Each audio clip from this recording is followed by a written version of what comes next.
dengan NIM 20234089.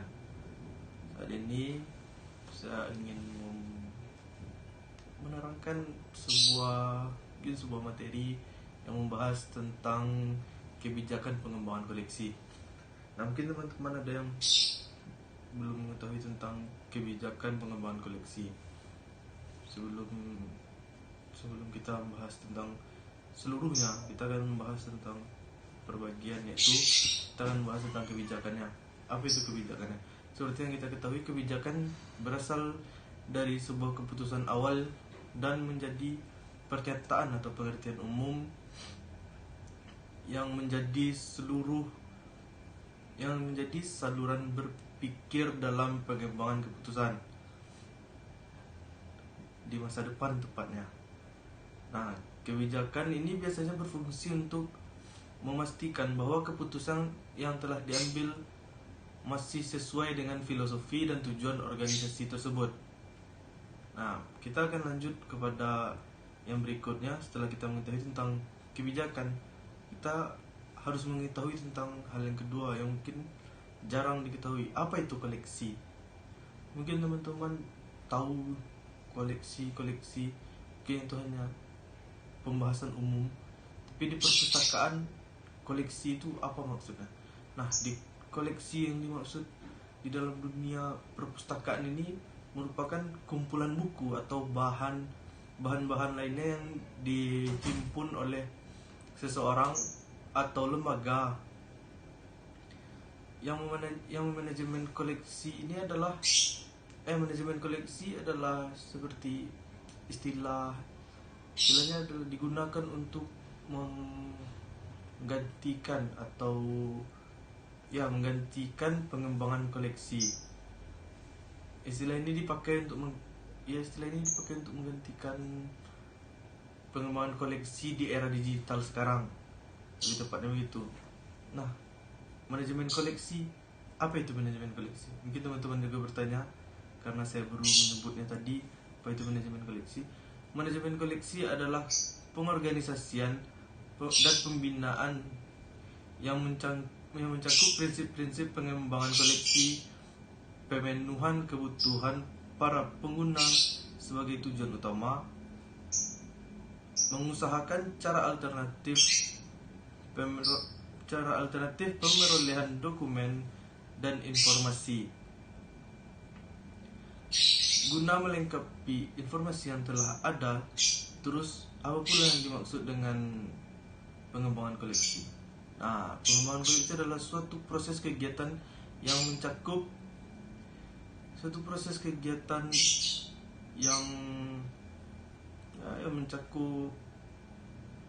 sejumlah kegiatan yang berhubungan dengan pengembangan koleksi di perpustakaan, termasuk penempatan, pengkoordinasian terhadap kebijakan, seleksi, penilaian terhadap kebutuhan pengguna, dan penggunaan potensial, kajian penggunaan koleksi, evaluasi koleksi, identifikasi kebutuhan koleksi, seleksi bahan perpustakaan, perencanaan untuk bekerja sama, pemeliharaan koleksi, dan penyiangan mungkin. Nah, kita akan lanjut ke pembahasan berikutnya, yaitu dalam pengembangan koleksi terdapat beberapa kegiatan. Nah, apa saja kegiatannya? Yang pertama adalah analisis perpustakaan, dan kedua adalah kebijakan seleksi, yang ketiga adalah proses seleksi, yang keempat adalah proses pengadaan, yang kelima adalah proses penyaingan, dan yang keenam atau yang terakhir adalah proses evaluasi. Nah, dalam kebijakan pengembangan koleksi terdapat 3 unsur penting yang biasanya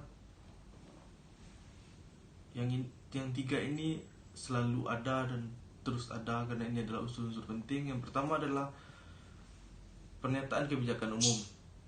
Yang kedua adalah pernyataan akan koleksi. Yang ketiga adalah pernyataan tentang beragam pokok persoalan. Selain unsur-unsur tersebut, dalam pengembangan koleksi juga terdapat unsur-unsur lainnya yang tidak kalah pentingnya. Yang pertama adalah alat seleksi atau pemilihan, yang kedua adalah tim seleksi, dan yang terakhir adalah kebijakan seleksi bahan perpustakaan. Asas pengembangan koleksi atau kebijakan pengembangan koleksi didasari oleh beberapa asas seperti berikut ini. Yang pertama adalah kerelevanan. Kerelevanan adalah koleksi perpustakaan hendaknya relevan dengan aktivitas yang telah diprogramkan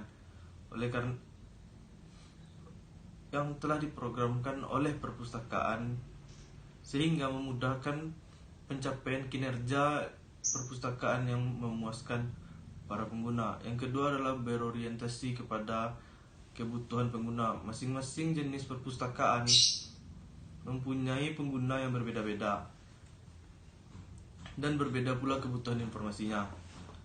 Yang selanjutnya, yang ketiga adalah kelengkapan. Koleksi perpustakaan hendaknya lengkap dalam artian terkait dengan hubungan para pengguna utama perpustakaan, walaupun secara hakiki sudah diketahui bahwa tidak mungkin bagi sebuah perpustakaan tidak memenuhi semua kebutuhan penggunanya. Yang keempat adalah kemutakhiran. Koleksi hendaknya mengikuti perkembangan ilmu pengetahuan dan teknologi mutakhir. Yang kelima adalah kerjasama. Koleksi perpustakaan sebaiknya merupakan hasil kerjasama semua pihak yang berkepentingan dalam pengembangan koleksi, yaitu antara pustakawan, pembina perpustakaan, pemimpin bahan induk, tokoh masyarakat, guru atau dosen, atau peneliti, dan yang terakhir adalah berbagai pihak lainnya tergantung jenis perpustakaannya. Nah, setelah kita membahas kegiatan serta unsur-unsur yang terdapat dalam kebijakan pengembangan koleksi, kita akan membahas fungsi dan tujuan pengembangan koleksi. Yang pertama, fungsi koleksi. Fungsi kebijakan koleksi secara garis besar dibagi atas 3 kelompok, yaitu pertama, membantu menetapkan metode untuk menilai bahan pustakaan yang harus diberi. Yang kedua adalah membantu merencanakan bentuk-bentuk kerjasama dengan perpustakaan lainnya, misalnya pinjam antar perpustakaan atau kerjasama dalam pengadaan dan lain-lainnya. Yang ketiga adalah membantu identifikasi bahan perpustakaan yang perlu dipindahkan ke gedung atau dikeluarkan dari koleksi. Yang keempat adalah membantu dalam merencanakan anggaran jangka panjang dengan menetapkan prioritas-prioritas dan garis besar sasaran pengembangan. Yang kelima adalah membantu memilih cara terbaik untuk pengadaan. Nah, selanjutnya adalah tujuan. Untuk penggambaran ruang lingkup koleksi, sifat dan prioritas koleksi. Yang kedua adalah menyediakan kerangka kerja bagi pengelolaan pengembangan koleksi perpustakaan, menunjukkan prioritas dan menetapkan kriteria seleksi. Nah, yang ketiga adalah menciptakan dasar yang konsisten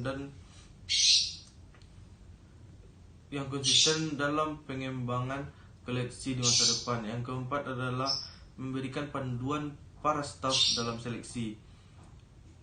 Yang kelima adalah memfasilitasi kolaborasi antara pustakawan di lembaga dan dapat membantu pengembangan secara terus-menerus.